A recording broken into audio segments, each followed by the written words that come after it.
Good day, here are the headlines from the Philippine News Agency. We started the House of Representatives where preparations for President Ferdinand R. Marcos Jr.'s third State of the Nation address on July 22 are in full swing, with over 2,000 guests confirmed to attend the occasion. House Secretary General Reginald Velasco says the number of seats in the plenary for this year's SONA has been increased to 1,914. There will also be a viewing area with seats up to 300 people to accommodate those who are unable to be seated in the plenary, as well as viewing rooms for additional guests. Velasco said this year's SONA is expected to have the highest attendance in history. Meanwhile, security measures and renovations at the Batasan complex are expected to be completed by July 15. The House Office of the Sergeant-at-Arms and the Presidential Security Group are in charge of security inside the chamber. Velasco also reminds guests not to wear attire with political messages against the President's SONA and hold their protests anywhere else except the Batasan complex. For its part, the Philippine National Police says it is now in the final stage of its security preparations for President Marcos' third SONA. PNP spokesperson Colonel Jean Fajardo said they are primarily focusing on security in the vicinity of the Batasan complex. The National Police has not monitored any serious security threats. At least 22,000 police officers will secure the SONA and 6,000 will be deployed near the Batasan complex. The PNP is also implementing a comprehensive security plan along Commonwealth Avenue and the roads leading to Commonwealth and Batasan. The Philippines has been elected to host the Board of Loss and Damage Fund, the global financial mechanism that assists states that are most vulnerable to the effects of climate change.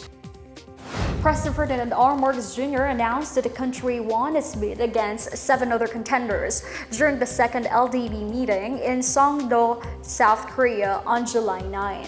The chief executive says hosting the board reinforces the Philippines' dedication to inclusivity and leadership in ensuring that those most affected by climate change shape the future of international climate policies. He adds having a seat at the board ensures that the Philippines will be a formidable voice in promoting and advancing global climate action. In a separate statement, the Department of Foreign Affairs said the Philippines hosting reflects widespread confidence in its ability and commitment to global climate action and equity. The DFA says it will work with the Department of Environment and Natural Resources and other concerned agencies to finalize the board's hosting arrangements in the country. The LDF board consists of 26 members from parties to the United Nations Framework Convention on Climate Change and the Paris Agreement. President Ferdinand R. Marcos Jr. directed transport agencies to prioritize the upgrading of the country's airports in line with the government's efforts to boost tourism. In a social media post, Marcos says he told concerned agencies in a cabinet meeting on Tuesday to prioritize the enhancement of the country's airport facilities and services. He emphasized that the government's goal are to make tourist travel experience more efficient and comfortable, to boost tourism and drive significant economic growth. Marcos has previously pledged to improve the operations of the country's major airports, particularly the Ninoy Aquino International Airport. Last March, the president witnessed the signing of the 170.6 billion peso public-to-private partnership modernization agreement between the government and a consortium led by San Miguel Corporation for the rehabilitation of NAIA. The Department of Labor and Employment says the government is preparing for the possible phase-out of the POGOs or Philippine offshore gaming operators in the country. Labor Secretary Bienvenido Laguesma said the department is already working to determine the number and kind of employees that would be affected once POGOs close down. They are also anticipating the possible negative effects of a POGO ban. He stressed that they need to be in what he called the transition phase to prepare the labor front rather than wait for the day that POGOs stop their operations. Laguesma says the DOLE is organizing job fairs in coordination with the private sector and the public employment services officers to provide job seekers with employment opportunities, services, and programs.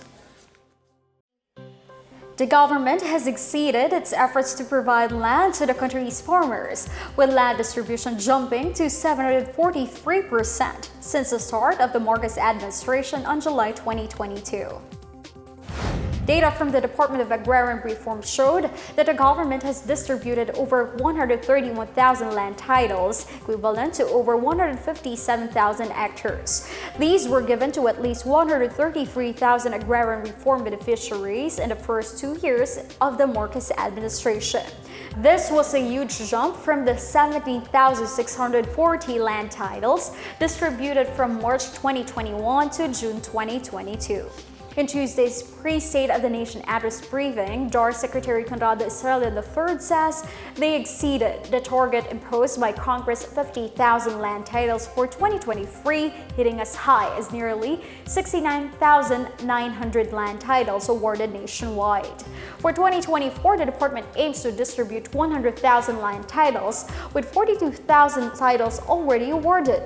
Overall, there are 1.3 million land titles subject for land distribution to beneficiaries. DAR has also started evaluating 56,000 hectares of government-owned lands in a bid to entice young people to take up farming.